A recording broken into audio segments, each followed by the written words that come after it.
우리도 이제 오늘부터 옆 사람하고 축복을 빌어주는 인사합시다. 좌우로 앉고서 해봅시다.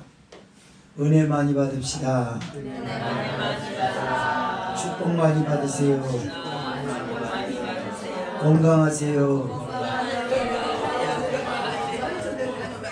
또 할까요? 스티븐이라고 하는 작가가 어느 날 꿈을 꿉니다. 그 작품은 모래 위의 발자국이에요.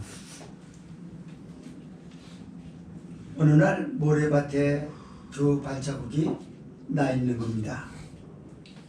아무것도 찍히지 않는 그곳에 두 사람의 발자국만 나란히 찍혀 있었어요. 스티븐이 꿈속에서 예수님에게 묻습니다. 예수님, 이 사막 한가운데서 아무 발자국도 없는데 두 사람의 발자국만 있는 것은 무엇인가요? 물었습니다. 예수님께서 말씀하십니다. 그거는 너하고 내 발자국이란다. 내가 너와 함께 동행하고 너를 그림자처럼 쫓아다녔던 그 발자국의 흔적이란다. 무엇이 또 궁금하니? 그 얘기를 듣고 꿈속에서 한참 동안 두 사람의 찍힌 발자국에 흡족한 마음을 갖고 있던 스티븐에게 갑자기 한 사람의 발자국만 찍혀 있는 겁니다. 곰곰이 생각해 봅니다. 그랬더니 스티븐이 실제로 죽고 싶을 만큼 힘들었던 때가 있었던 거예요. 아, 그때 나 혼자만 이렇게 짐을 졌구나. 그때 얼마나 트라우마가 심했는지 그때 일을 기억해서 지워지지도 않았거니와 그걸 생각할 적마다 깜짝깜짝 놀랬다고 그래요. 그래서 스티븐이 예수님에게 물었습니다. 예수님, 왜 그러셨어요?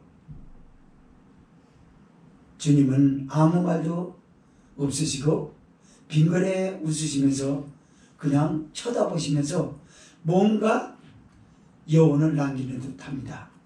뭐가 또 궁금하니? 그런 여운이었죠. 왜 내가 힘들 때 예수님은 그때 안 계셨어요? 스티븐, 그거는 네가 너무나 힘들고 지쳐서 내가 없고 갔단다. 그래서 그 발자국은 네 발자국이 아니라 내 발자국이란다. 그런 얘기를 하고 스티븐이 꿈에서 깨어나서 아, 예수님이 안 계시면 못 살겠구나. 예수님은 참 좋은 분이시란다 라고 얘기했더라는 겁니다. 뿌리라고 하는 소설을 쓴 알렉시라고 하는 사람이 있어요. 그 사람이 작품실에 들어가 보면, 사무실에 들어가 보면 묘한 그림 하나가 붙어 있습니다. 거북이가 높은 담벼락 위에 올라가 있는 겁니다. 그래서 그의 작품 사무실을 찾았던 사람이 그 그림을 보고 신기해서 궁금해서 물었습니다. 작가님, 저 그림은 무슨 그림인가요? 나는 그림을 다양하게 풍경화도 보고 여러 가지 많이 봤는데 이런 거는 좀 처음 보는 것 같습니다. 내가 사실은 거북이와 같았습니다. 그런데 오늘날 내가 이런 유명 작가가 되고 이런 훌륭한 사람이 되기까지는 나를 배우에서 도와주셨던 하나님이 계셨습니다. 만약에 내가 이 은혜를 잊고 산다 그러면 이것처럼 배움만득한 것이 어디 있겠나 싶어서 매일같이 저는 작품 하나를 만들기 전에 나에게 은혜 베푸신 하나님의 그 축복을 받은 축복을 잊지 않게 해서 그 그림을 제 정면 보이는 곳에다가 세워놨습니다. 거북이가 담벼락을 타고 담장 위까지 올라갈 수 있을까요? 불가능합니다. 사람이 유명세를 타고 사람이 크게 축복받는 건 자기 힘으로, 기술로서, 재능으로 가능할 수 있을까요? 불가능합니다. 그거는 누군가가 배후에서 일하고 있는데, 그것은 인간 만사를 주관하시고 모든 자원을 내 것이라고 말씀하신 하나님의 도움 가운데 그렇게 됐다는 사실을 아시기를 바랍니다. 오늘 본서는 모세가 죽음을 앞두고 이스라엘 백성들에게 하나님이 베풀어 주셨던 축복을 잊지 말고, 그리고 장차 가나안에 들어가서 그들이 받아 누리게 될 축복을 노래로 예언하면서, 네가 마음이 변해가지고 나중에 하나님을 배은망덕한 짓을 하게 될 텐데, 이 예언의 말씀을 미리 듣고 네가 그런 사람이라는 걸 알아서 혹여 이런 일이 말씀으로 네 삶에서 응해지지 않기를 소망한다 하면서 눈물과 기쁨을 섞인 노래로서 예언했던 것이 오늘 본서 신명기 32장 지금 8절에서 17절 말씀입니다. 오늘 말씀 두 가지로 보면서 우리를 향한 하나님의 축복, 대한민국을 향한 하나님의 축복, 교회를 향한 하나님의 축복을 일일이 역사적으로 한번 살펴보고자 합니다. 첫째로 8절에서 14절은 이스라엘을 열방 중에서 택정하시고 보호하시고 축복하신 하나님에 대한 말씀이고요. 두 번째 15절에서 17절은 자기를 축복하신 여호와 하나님에 대한 이스라엘의 패역함, 배은망덕함을 여기서 소개하고 있습니다. 8절에서 14절 읽습니다. 시작. 지극히 높으신 자가 열국의 기업을 주실 때, 인종을 분정하실 때 이스라엘 자손의 수요대로 민족들의 경계를 정하셨도다. 여호와의 분깃은 자기 백성이라, 야곱은 그 택하신 기업이로다. 여호와께서 그를 황무지에서 짐승의 부르짖는 광야에서 만나시고 호위하시며 보호하시며 자기 눈동자같이 지키셨도다.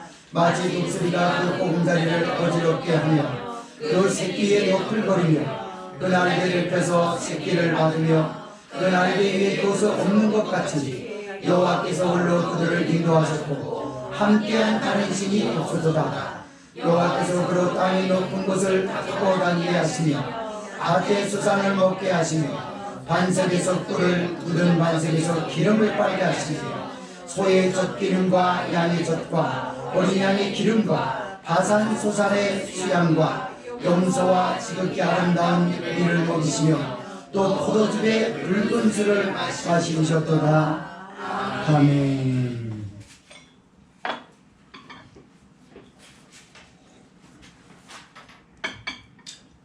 하나님의 말씀은 정말 너무너무 대단하다는 걸 경험을 하죠. 오늘 제가 이 말씀을 원고로 쓸 때, 야, 이럴 수가 있을까?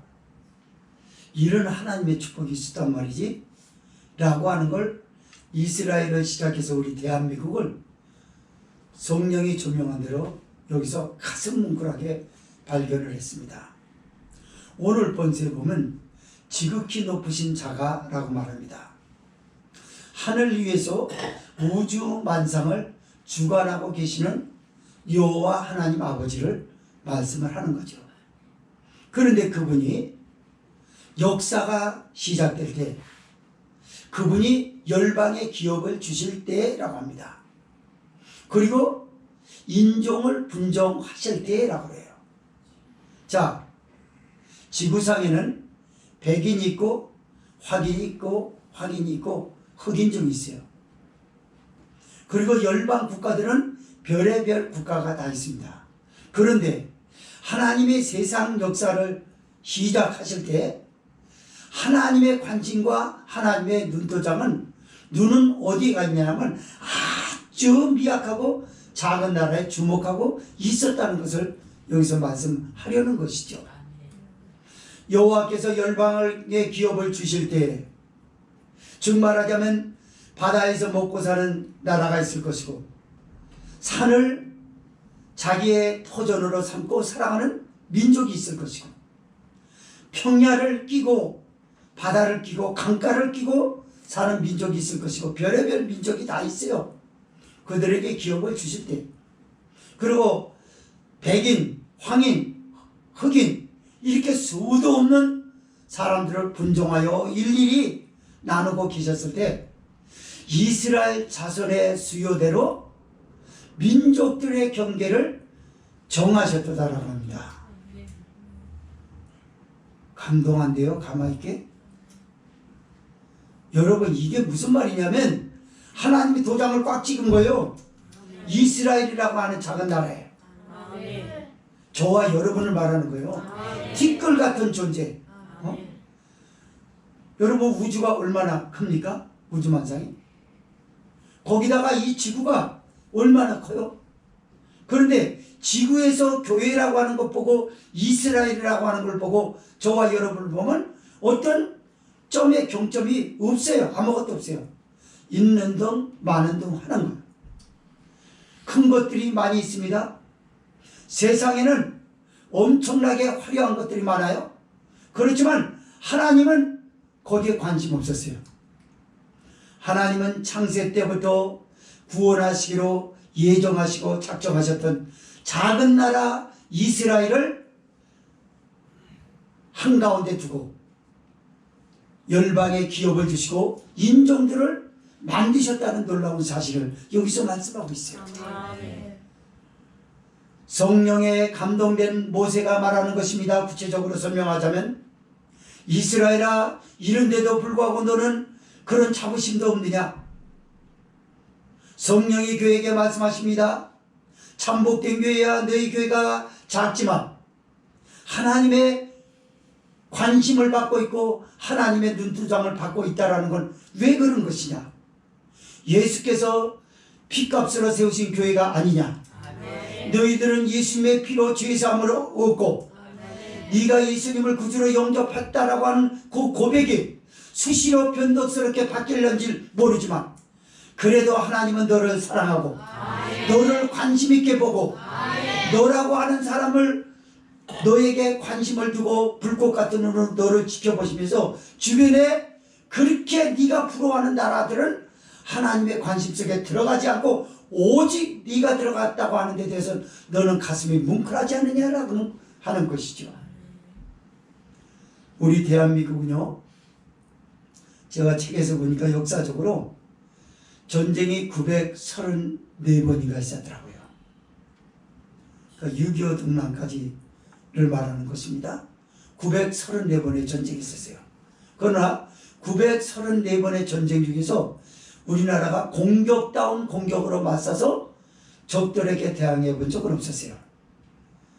오직 6.25 동란 때 그리고 일제 압박 시대 때 미군이 우리를 도와주고 유엔군이 38선까지 저 두만강까지 쳐들어가고 중공군이 공격으로 내가지고 38선으로 내려오기까지 장작 우리 대한민국이라는 나라는 너무너무 매만 받고 아무것도 보잘것없는 나라여서 세계 가운데 대한민국이라는 나라는요, 조선이라는 옛날의 조선은요 그냥 무슨 노예 같은 나라였어요.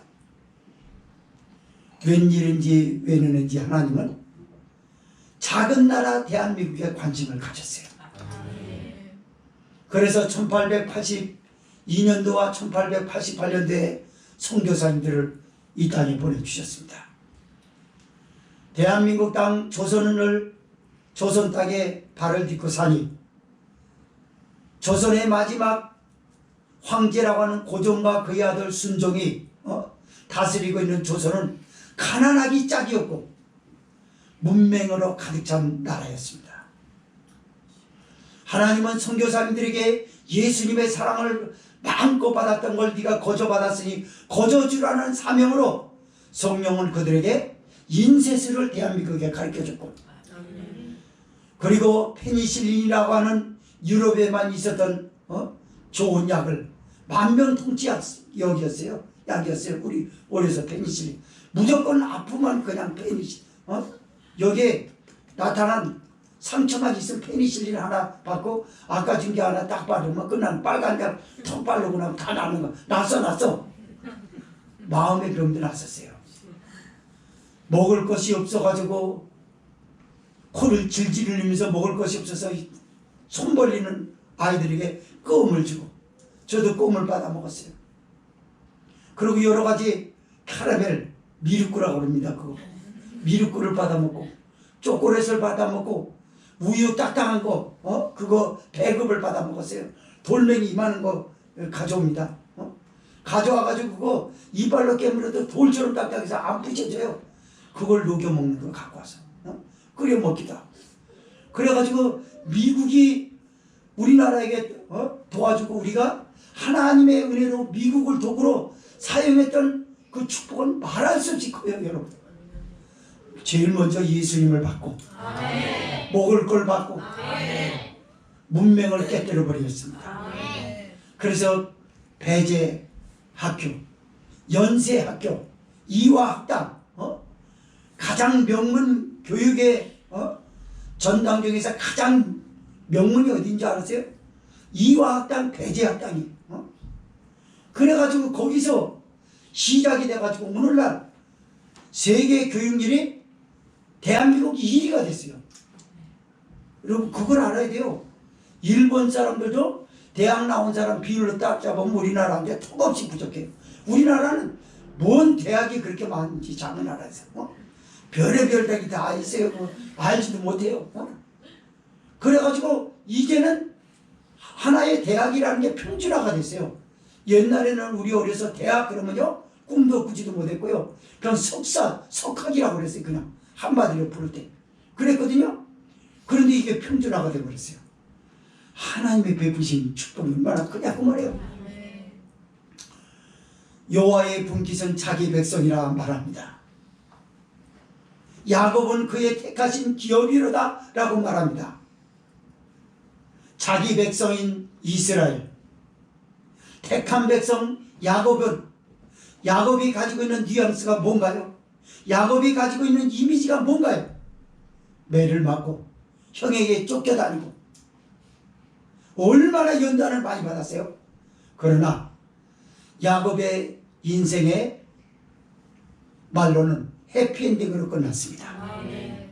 그 자녀가 복을 받고 아멘. 이스라엘이라고 하는 그의 12아들로 인해 가지고 이스라엘이라는 나라가 기초가 되어버렸고 엄청난 역사를 이루지 않았습니까? 그래서 우리에게 그렇게 말씀하시는 거예요. 너 예수님이 얼만큼 사랑하는지 아냐? 하나님이 너를 얼마나 사랑하는지 알아?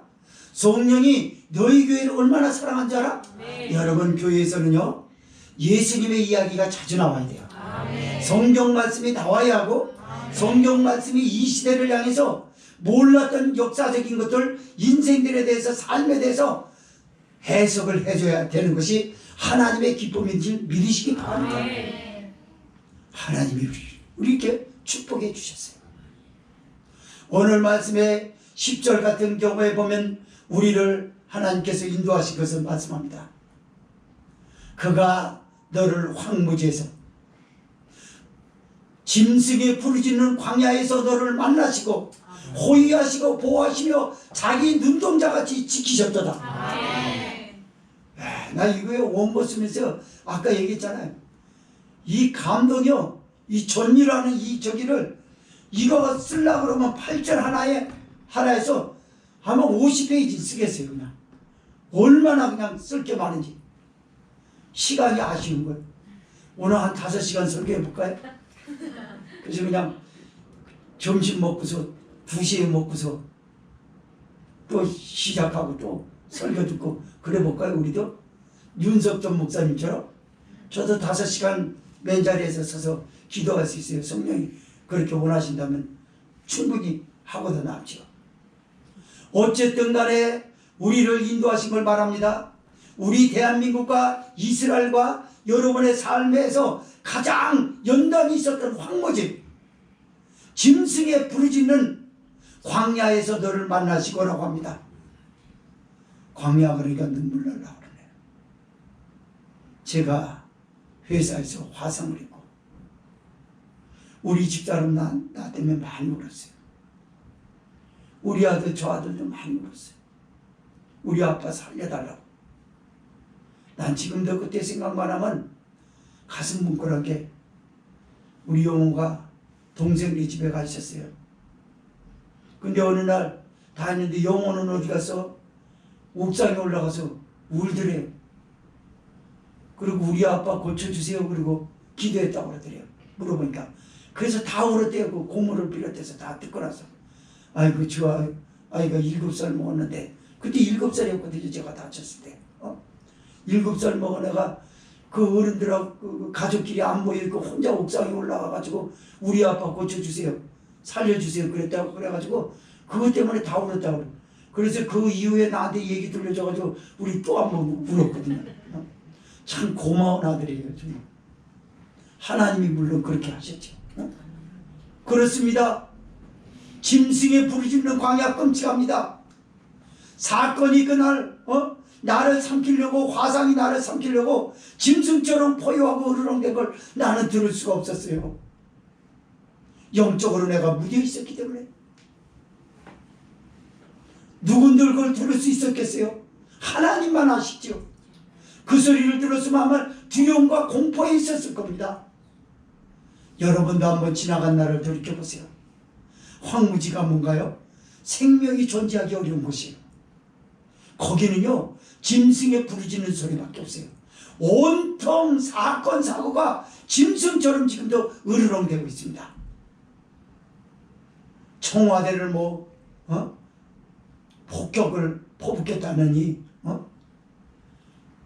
무슨 역전에서 내가 한 사람을 죽이기로 했다느니 별의별 대자보가 다 돌아다니고, 요번 추석명절에는요 가장 우울하고 불안한 추석명절이 될 것이라고 뉴스에 나오더라고요. 왜 그래요? 묻지마 사건이, 그 속에 들어가 있는 마귀가 흉기를 들고 남 좋은 차 타고 다니는 꼴을 못 보고, 남이 가족들이 화해하는 걸 보질 못하고 친구끼리 올려 기뻐하는 걸 모르고 안중에도 없이 흉기를 가지고 휘두를 거 아닙니까? 어디서 휘두를지 어떻게 알아요? 몰라요. 성령이 우리에게 말씀하십니다. 하나님이 너를 지켜주시오. 옛날에 나를 지켜주신 하나님 지금도 지켜주십니다. 짐승의 부르짖는 소리, 그 포효 소리의 사건은 지금도 수많은 사람들의 기계를 꺾어버리고 음절이게 만들고 사지를 떨게 만들어요. 부르짖는 소리가. 얼마나 부르짖는 소리, 사건 사고가 얼마나 소리를 지르고 있는지 몰라요. 그러나 그때는 하나님이 우리를 만나 주셨습니다. 하나님을 만날 만한 때입니다. 그리고 우리를 호위하셨다고 합니다. 호위한다라는 의미는 뭐죠? 경호했다라는 말이 되는 거예요. 그리고 우리를 보호하셨다라는 것. 호위와 경호, 보호는 약간 다릅니다.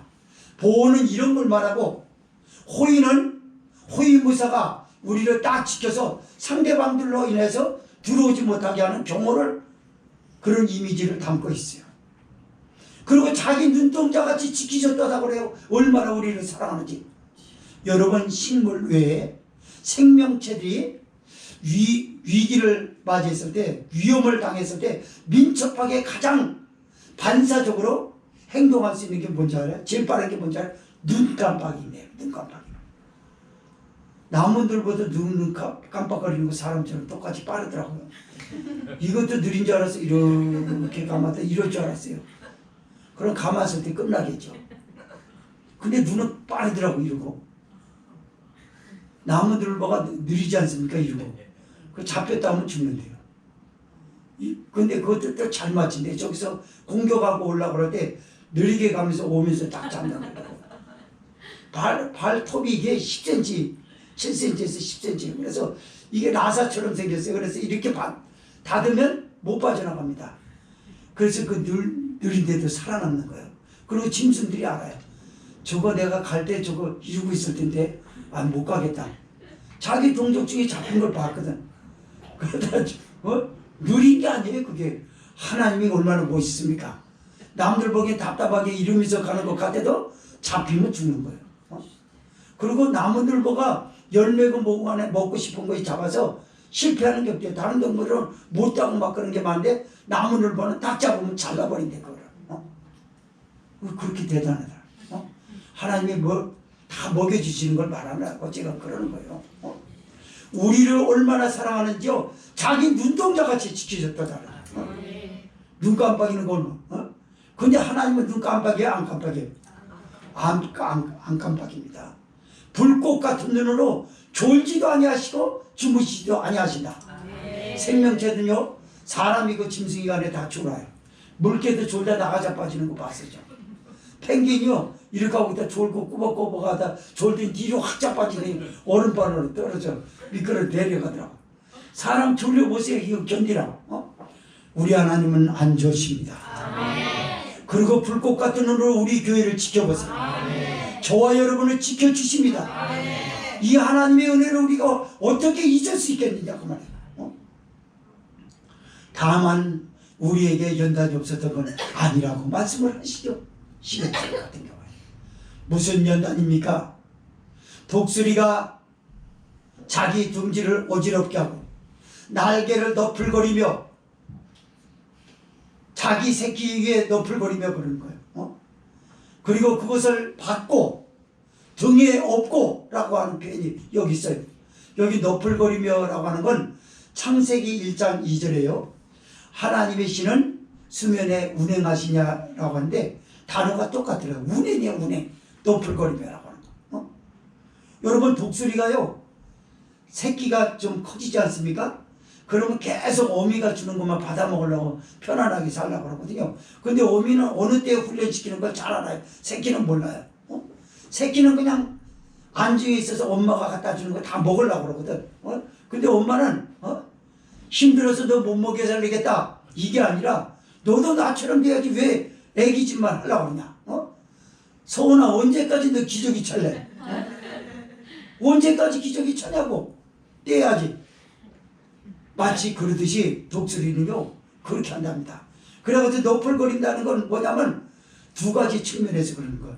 하나는 독수리 집을 이렇게 졌는데 나무를 이렇게 치면서요 깃털을 다 갖다 거기다 싸놉니다. 자기 배설물하고. 그래가지고 바람도 막아주고 거기서 푹신푹신하게 하는데 날개가 세가지고 이렇게 치면요 거기서 우들 다 빠져나가요. 그리고 집이 그냥 다 무너집니다. 그리고 이 날개 치는 게 세다니까요 여러분 독수리는. 그래가지고 집이 다 무너진대요. 그러면 새끼가 집이 무너지게 되면 어떻게 돼요? 그러니까 안 떨어지려고 막 이러거든요. 어미가 잡아가지고 끌고 올라갑니다. 잡아가지고 저리 올라가요. 그리고 높은 데서 떨어뜨리는 거예요. 나 살려라 그러는 거죠. 조그만 것만 해도 무서워서 죽겠는데 꼭대기 올라가서 떨어뜨리는 거예요. 그러니까 새끼는 뭐 거의 졸도 직전이죠. 막 날개 뭐 날지도 못하면서 이러면서 그러죠. 그러나 어미는 땅에 부딪히지 않도록 확 날아와서 등이 없습니다. 그리고 다시 올라가요. 새끼는 거기서 배웁니다. 아, 나는 애기가 아니라고 하는 거구나. 맞습니다. 우리가요 십자가 앞에 나를 부인하고 예수님의 십자가를 지게 되면요 하나님이 나를 어떤 인물로 쓸 것이라고 하는 걸 그 어려운 고난 가운데 배우게 되는지 믿으시기 바랍니다. 맞습니다. 사람이 이게 머리가 깨이지 않습니까? 영투 가면요 제일 먼저 배우는 게 뭐예요? 그런 거예요. 어른이 윗사람이 아랫사람에게 야단을 치게 되면요 이 자기 관리가 뛰어난 사람 그리고 크게 큰 인물이 될 상은요 뭘 보냐, 아 나로 인해서 이렇게 좀 되게 해보려고 하는구나 거기를 봐요. 그리고 그걸 받아들이는 거죠. 그러나 그런 그릇이 뭐 때문에 그냥 독수리 새끼가 거기 앉아려고 하는 것처럼 그런 거예요. 그러니까 힘들죠 그게. 모르는 거예요. 어미가 자기를 태워가지고 어미는 하나님이 나를 잡아가지고 높은 데 올라가요. 가마득한 데 올라가서 떨어뜨려요. 그래가지고 살다 보면 삶이 아득하잖아요. 근데 아득해서 죽을 줄 알았는데 받아줬잖아요. 하나님이 나 화상에서 죽을 줄 알았는데 일주일 만에 죽는다고 했거든요. 그런데 받아줬잖아요. 살려줬잖아요. 그래서 저는 거기서 배운 거예요. 아, 하나님이 나를 살려주셨구나. 나를 쓰실 때가 있나 보다. 하나님은 나와 함께 하신다. 아멘이죠. 여러분을 강한 용사처럼 만드시기 위해서 세상에서 머리가 될지언정 꼬리가 되지 않게 해서 여러분을 만드시려는 하나님은 그런 훈련을 맹훈련을 우리에게 시키셨습니다. 다만 우리는 힘들었어요. 그러나 값진 훈련이었어요. 헛된 것이 아니었지 않습니까? 제왕이 됐습니다. 마귀를 예수님의 이름으로 이기고 죄의 조종을 받지 아니하고 12절에서 13절 4절 읽겠습니다. 시작. 여호와께서 홀로 그들을 인도하셨고 함께한 다른 신이 없었도다. 여호와께서 그로 땅의 높은 곳을 타고 다니게 하시며 밭의 소산을 먹게 하시며 반석에서 꿀을 굳은 반석에서 기름을 빨게 하시며 소의 젖기름과 양의 젖과 어린 양의 기름과 바산 소산의 수양과 염소와 지극히 아름다운 밀을 먹이시며 또 포도즙의 붉은 술을 마시셨도다. 아멘. 어떤 신이 그렇게 우리를 연단했나? 그리고 어떤 신이 우리를 죽음에서 받아줬나? 오직 예수님 그분, 유일하신 여호와 우리 하나님 아버지 한 분, 그분만이 우리를 살려주신 분이십니다. 모세는 노래 속에서 이스라엘 백성들에게 축복하셨던 걸 말합니다. 뭐라고 말해요? 여호와께서 너희를 높은 곳을 타고 다니게 하시며 라고 말합니다. 이스라엘에게 높은 곳은 어디였는가요? 가나안이었어요. 가나안의 7 족속이 이스라엘에서는 넘지 못할 벽이었어요. 가장 높은 곳이었어요. 근데 타고 다녔다고 합니다. 지배를 합니다. 가나안 7 족속을 모세의 예언대로 여호수아라고 하는 자기 지도자로 이스라엘 백성을 가나안을 타고 다니게 하신 줄 믿으시기 바랍니다. 맞습니다. 타고 다니겠어요. 그래서 거기서 밭에 소산을 먹게 하시고 반석에서 꿀을 굳은 반석에서 기름을 빨게 하셨도다. 소의 젖기름과 수양의 젖과 어린 양의 기름과 바산 소산의 수소와 염소와 아름다운 밀을 너에게 먹이시고 붉은 술을 마시우셨도다. 여러분 이게 뭔 말인지 아세요? 다양한 축복을 말합니다. 이스라엘 백성은요 그냥 그 가축으로 인해 가지고요 응고된 우유로 치즈를 만들어 먹고 그거를 간식으로 만들어서 딱딱하게 이렇게 먹었다고 그래요. 그리고 일반적인 우유로 우리가 마시는 우유 있지 않습니까? 그리고 음식을 만들 때 쓰는 우유가 또 따로 있어요. 치즈 말고. 그래가지고 그걸로 다양하게 음식을 만들어 먹습니다. 그것도 고기도 다양하게. 염소고기, 쇠고기, 돼지고기는 안 나오네요. 돼지고기를 이스라엘 백성은 가증히 여기서 먹지를 않았습니다. 그래서 다양하게 어린 양도 먹고 하나님이 이렇게 축복해 주셨다는 걸 말하는 거예요. 그뿐인가요? 밭의 소산에서 나는 아름다운 밀을 먹였다고 그런 거예요. 아름다운 밀이라고 하는 건 뭐냐면 탱글탱글하게 열매가 익어가지고 황금불들 뒤치는 거 있지 않습니까? 바람 불 때 벼가 잘 익고 이제 수확 때가 거의 되어 오지 않습니까? 그러면 바람 불면요 춤을 추는 거 농사꾼이요 거기 보면서 웃습니다.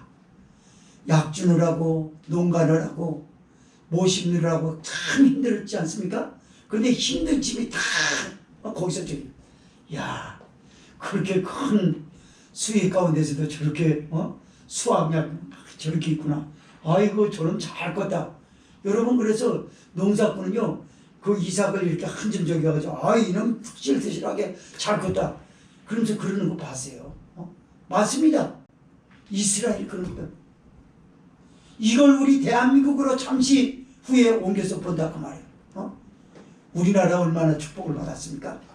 말도 못해요. 근데 문제는 이것을 신앙으로 관리하느냐 그 말이에요. 신앙으로 관리하지 못해서 모든 첨단 누림들이 일만 악의 뿌리가 되버려요.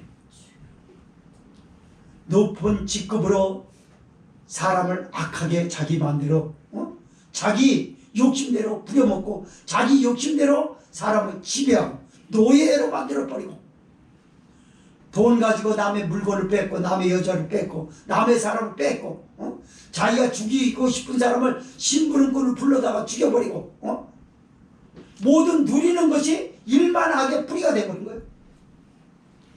하나님의 은혜를 잊지 않았다면, 예수님을 바르게 알았더라면, 그분이 나를 축복해 주셨다는 거 알아서 배은망덕하지 않았더라면 얼마나 좋았을까. 배은망덕하게 함으로내가지고 지금 교회가 이 위기에 빠져 있는 것이고 대한민국이 위기에 빠져 있다는 걸 여러분은 알아야 될 줄 믿습니다. 왜 묻지마 사건이 많은가요? 그건 하나님 앞에 불순종해서 그래요. 하나님 뜻대로 살지 못해서 그래요. 사람들은 하나님 없이도 지상 낙원을 만들겠다는 거예요. 우리가 땀 흘려 만들어놓은 이 토전이 낙원이라는 거 천부당 만부당합니다. 예수님이 계신 곳이 낙원이에요. 아멘. 초막이나 궁궐이나 내 주 예수 모신 것이 그 어디나 하늘나라인 줄 믿으시기 바랍니다. 두 번째 말씀에서 구체적으로 봅니다. 15절에서 17절은 자기를 축복하신 여호와 하나님에 대한 이스라엘의 배은망덕한 패역함을 말씀하고 있어요. 15절에서 17절 읽습니다. 시작. 그러한데 여수르니 살찜에 발로 차도다. 네가 살찌고 부디하고 윤택하며 자기를 지으신 하나님을 버리며 자기를 구원하신 반석을 경홀히 여겼도다. 그들이 다른 신으로 그의 질투를 일으키며 가증한 것으로 그의 진노를 격발하였도다. 그들은 하나님께 제사하지 아니하고 마귀에게 하였으니 곧 그들이 알지 못하던 신 근래에 일어난 새 신 너희 열조에 두려워하지 않던 것들이로다. 아멘. 주목해 보세요. 우리 대한민국이 제가 60년대 제가 50년대 사람이지만 60년대 이후에 이렇게 저 초등학교 다니면서 본 건 뭐냐면 우리나라에 대해서 배운 거죠. 내가 알고 있는 우리나라는 뭡니까? 가난한 나라. 그래서 우리나라보다 다 높아요.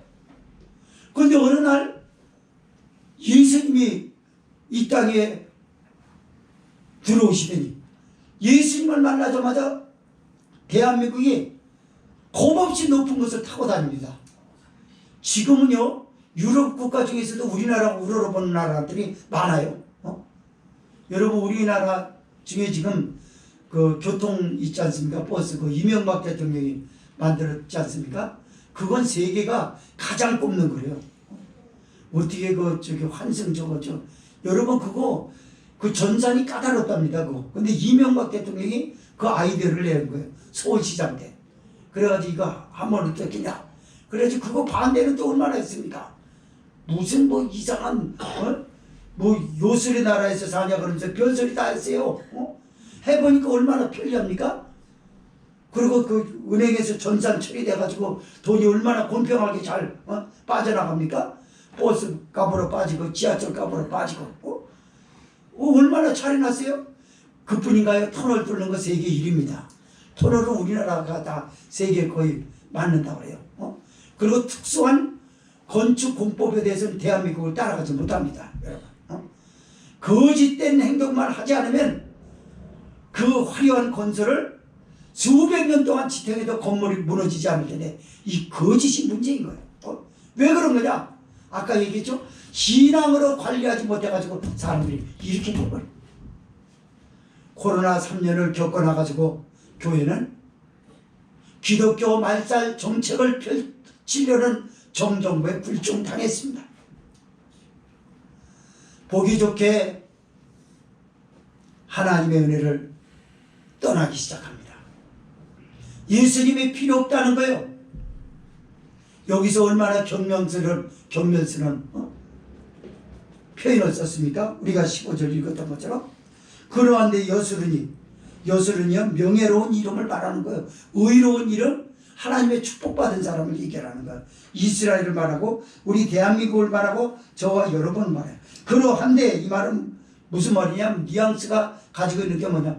너 축복을 받았는데 그런 거예요. 그러한데 여수르니 발로 찼도다.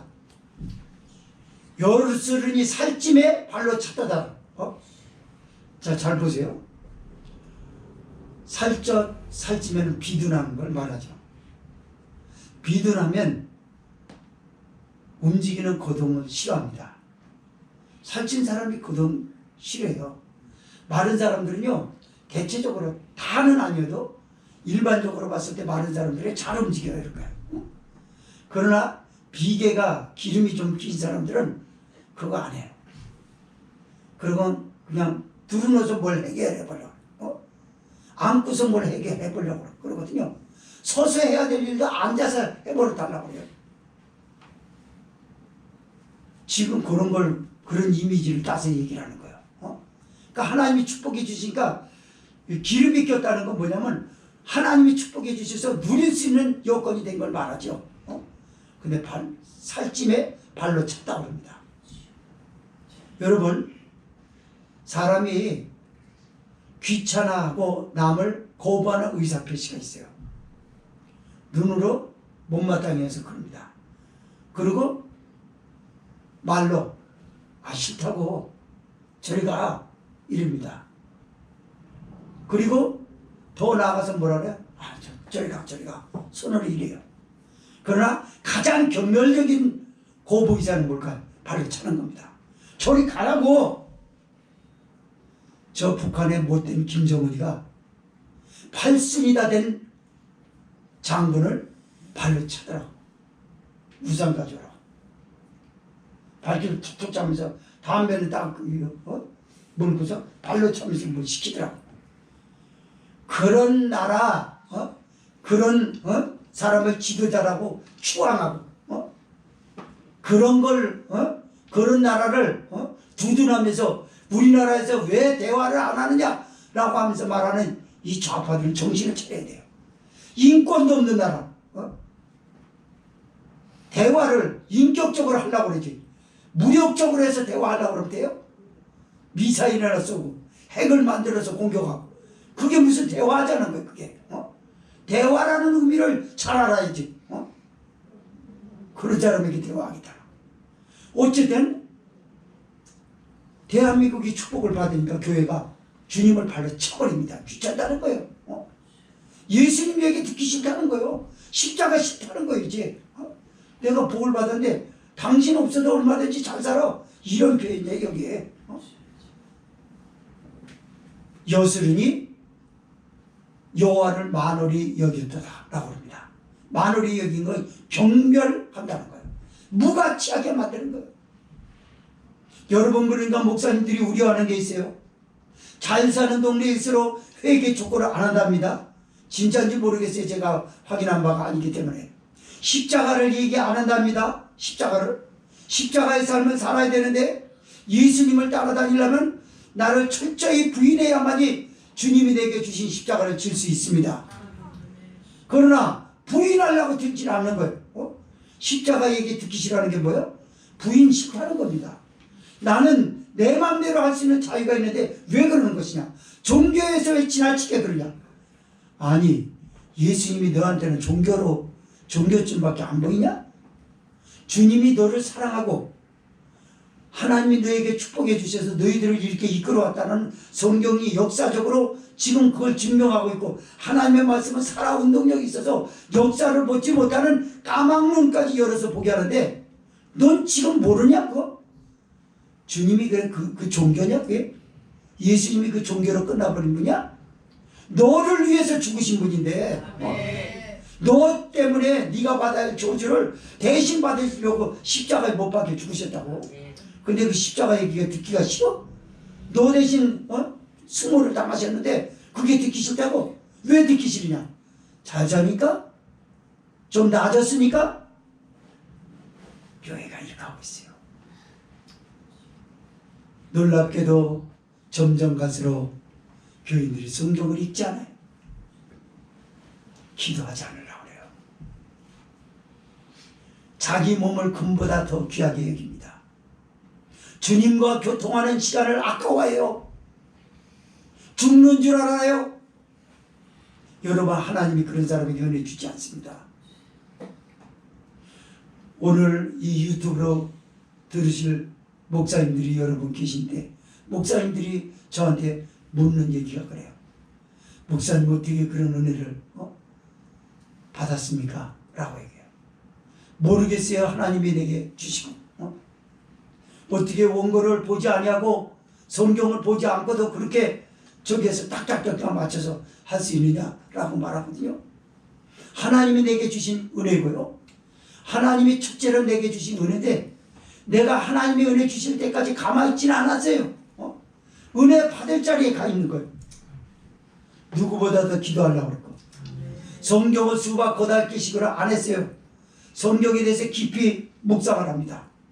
읽었던 것도 어제도 토요일날 같은 경우에도 성경을 놓지 않고 내가 쇼파에서 왔다 갔다 하는 거 우리 가족들이 봤을 거예요. 성경 들고 다녀요. 그래서 이걸 묵상을 합니다.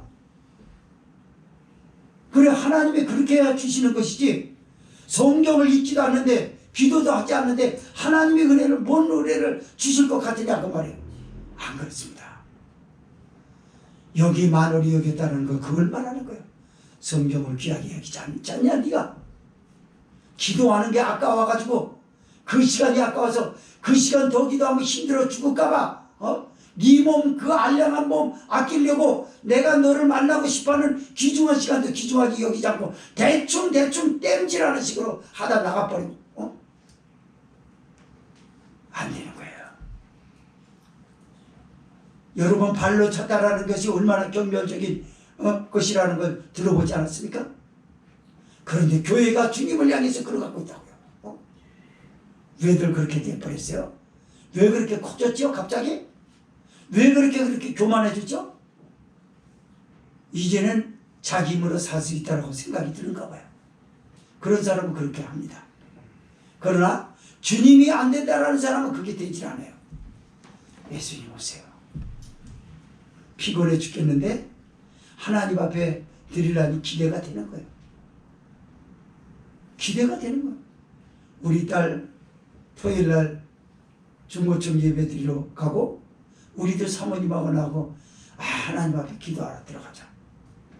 나는 딸 방으로 사모님은 저 큰 방으로 들어가서 기도하는 거예요. 여러분 그 시간 하나님 앞에 드리는 게 얼마나 뿌듯할 줄 알아요? 하고 나서의 느낌은 말할 수가 없어요. 이거 얘기하는 거 제발 좀 경험을 하려고 실천하시기 바래요. 해보시라고. 해보고 나서 안 되면 안 될까? 여러분 하나님이 주신 은혜는 말할 수가 없어요. 표현을 못해요. 이렇게 만월이 여기면서 그들이 하였던 행동을 16절에 말씀합니다. 16절 읽습니다. 시작. 그들이 다른 신으로 그의 질투를 일으키며 가증한 것으로 그의 진노를 격발하였다. 이제는요 하나님을 발로 차는 게 아니라 하나님의 진노를 삽니다. 예수님은 돈 좋아하는 바리새인들 보고 그랬거든요. 어떻게 재물과 하나님을 겸하여 섬길 수 있느냐라고 그랬어요. 네가 이를 귀히 보면 저걸 경히 여길 것이요. 저거를 귀히 보면 이걸 경히 여길 것 아니야. 어떻게 두 주인을 섬길 수 있느냐. 그런데 이들은 다른 신으로 하나님의 질투를 일으키고 진노를 격발하였다라는 거야. 그 신이 뭘까요? 부귀영화죠. 부귀영화. 돈 좀 있으니까 돈이 내가 삶의 여건이 누릴 수 있는 거지 하나님 대신 자리로 바꿔놨어요. 하나님 내려가라는 거예요. 2위 자리로 내려가려야 하나님을 2등으로 내려가시고 내 1번은 돈을 비롯하여 만들어진 여건입니다. 난 이 자리가 좋아요. 그래서 기도를 안 하는 거예요. 그래서 성경 안 읽는 거예요. 그래서 그 신이 함께 향연을 누리자고 하는 자리로 가려고 하는 거 아닙니까 여러분. 이 말씀이 그거예요. 그러니까 하나님이 진노가 일어나죠. 아니 내가 너를 축복해 줬는데 나를 발로 차? 그리고 필요 없다고? 여러분 교회 안에서 예배는 드리지만 다른 신을 가지고 있어요. 그게 배인지 모르겠어요. 돈인지 모르겠어요. 어떤 나가서 여행하는 건지 모르겠어요. 어떤 여가를 누리려고 하는 건지 모르겠어요. 아주 감춰가지고 보배로운 신을 여기다 두고서 대충 여기서 말씀을 듣고 대충 들었기 때문에 순종 안 하죠. 삶에 적용이 안 되죠. 문 열고 나가면 오 신이요, 진짜 신령과 진정한 행동을 합니다. 그게 놀랍게도 게임이 될 수 있고 스포츠가 될 수 있고 그것이 먹는 게 될 수 있고 여러 가지 여건이 될 수 있어요. 정신을 차리세요. 하나님을 잘 섬기십시오. 여러분, 하나님이 얼마나 위대하신지요? 이제는 우리 새벽 예배 때 말씀을 드렸습니다만 저희들이 율법을 폐하였음에 지금은 여호와께서 일하실 때임이니라 라고 하지 않았습니까? 바로 지금이 그때예요. 지금은 하나님이 일하실 때입니다. 비록 다른 사람들이 하나님의 말씀을 무시하고 다른 교회가 무시하더라도 여러분은 무시하지 마십시오. 하나님을 존중하세요. 하나님의 말씀을 최고로 여기고 하나님께 기도하는 기쁨을 성령으로 인해서 누리시기를 바랍니다. 17절 읽습니다. 시작. 그들은 하나님께 제사하지 아니하고 마귀에게 하였으니 곧 그들이 알지 못하던 신 근래에 일어난 새 신 너희 열조에 두려워하지 않던 것들이로다. 아멘. 여러분, 이스라엘 백성이 하나님 앞에 제사하였다고 하는데 하나님은 모세를 통해서 뭐라 하냐면 너는 나한테 제사한 적 없다. 오늘 교회 보고 그런다고요. 하나님, 주님, 예수님, 나 새벽 예배 드렸는데요. 나 주일날 예배 드리고 오후 예배 드리고 수요 예배 드리고 심야 예배 드리는데 너 나한테 언제 드린 적 없어? 저 드렸다니까요? 아니야, 너는 마귀에게 드렸어. 마귀가 그걸 좋아하죠. 마귀는요, 예배 때 항상 피곤함을 줘요. 그건 100% 마귀예요. 다른 거는 안 그러는데 왜 그 사람이 그러고 있는 거죠? 싫다는 거죠. 너무 고리타분한 거죠, 예배는. 재밌는 드라마 앞에 가서도 그런다면 그 사람이 정상인 거죠. 근데 드라마 앞에 가서는 안 피곤하잖아. 재밌는 드라마 보고 싶다고 틀어놓고 나서 피곤해가지고 비틀비틀대다 자는 거 봤습니까? 그런 사람 없어요. 휴대폰 자기 좋아하는 거 이렇게 검색하고 그러다가 갑자기 피곤해가지고 쓰러져가지고 휴대폰 내팽개치는 이런 사람 봤어요? 아니요. 그건 신이요, 신. 거기서는 신령과 진정을 합니다. 여기 있네, 여기 있었네. 이런 짓을 하고 컴퓨터 한번 클릭한 거야. 거기 빠져들어가지고 하하 웃고 거기서 새 힘을 얻고 교회 와서는 맥이 빠져버리고 바람 들어간 풍선이 빠져나간 채로 그 교회 오면 왜 이렇게 기분이 안 좋아? 교회 오면 왜 이렇게 피곤하지? 이런 짓을 하면서 마귀 짓을 하는 거야. 그러니까 하나님이 그러잖아. 모세를 통해서 너 나한테 예배 드린 적 없어. 마귀에게 드렸잖아. 그러니까 깜짝 놀라죠, 들었던 사람. 아니, 우리가 주님 앞에 주의 이름으로 예배드리는데 마귀한테 했다고요? 그래. 그럼 어떤 마귀한테? 근래의 새신 그럽니다. 근래의 새신이 뭡니까? 돈이죠, 돈이요. 세상 부귀 영화라니까요. 너희 열조도 두려워하지 하지 않던 것들이로다 그러잖아요. 열조들이 그렇게 다 매를 맞았거든요.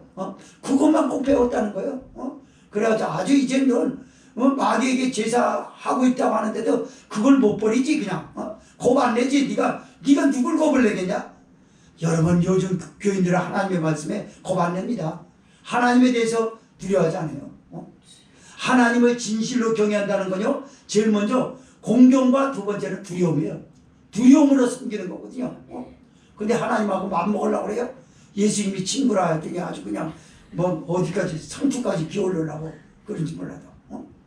교인들이 그러고 있어요. 누가 하나님의 말씀을 신적 권위로 달아진 영감의 말씀이라고 하나님이 내게 말씀한다고 누가 성경을 존중하는가 라고 하는 걸 교회들은 정신을 차려야 되고, 오늘 이 말씀을 듣는 모든 사람들은 깨달아야 되는 거야. 하나님이 구체적으로 가르쳐줬어요.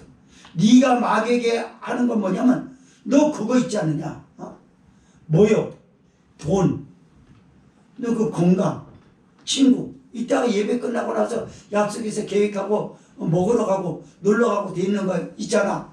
여러분이 아니더라도 지금 이 방송을 듣는 유튜브를 듣는 사람 중에 누군가가 그런 마음을 가지고 있을 수 있어요. 그게 너 더 좋잖아. 맛있는 음식 먹다가 졸려서 포크 다 내던지고 의자에서 자빠진 사람 봤습니까 여러분? 칼질하는 거 좋아하시죠? 칼질하는 거 얼마나 세련됐습니까 이렇게. 그리고 포크로 탁탁 찍어서 고기 넣는 거 얼마나 좋아요. 이거 자르다 자기 손 자른 사람 봤어요? 졸다가 포크 저기다 입에 넣는다는 거 여기다 이렇게 해가지고 여기다 소스 칠한 사람 봤냐고? 그건 신령과 진정을 합니다. 고급스럽게 자르고 만나게 먹고 그리고 큰 그 감칠한 맛을 그냥 어떻게 할지 몰라서 표현을 못해가지고 자질해질 정도로 끓여. 그러던 사람이 요 교회 오면 맥이 쫙 빠져서 들어와서 전쟁에서 폐잔병처럼 모든 것을 다 잃어서 상위군이 돼가지고 여기 들어와가지고 저기서 졸고 있고 피곤해하고 있고 몸을 비틀고 있고 그냥 어찌할 바를 몰라서 다 병신짓하고. 전 표현이 과했습니다만 그 병신이라는 게 정상이 아닌 걸 병신이라고 하지 않습니까? 말씀을 정리해 보겠습니다. 하나님이 이스라엘을 얼마나 관심 있게 보시고 교회라고 하는 것을 얼마나 사랑하고 계셨는지, 대한민국이라는 작은 교회가 뭐 그렇게 좋아서 하나님이 관심을 받을 수 있었을까요? 예수님 때문에 그렇습니다. 예수님은 선교사님들로 인해서 받아들여서 그렇게 사랑을 많이 받았단 말이에요. 받고 나서 이제는 잘 되니까 하나님이 필요 없다? 안 되지 않습니까?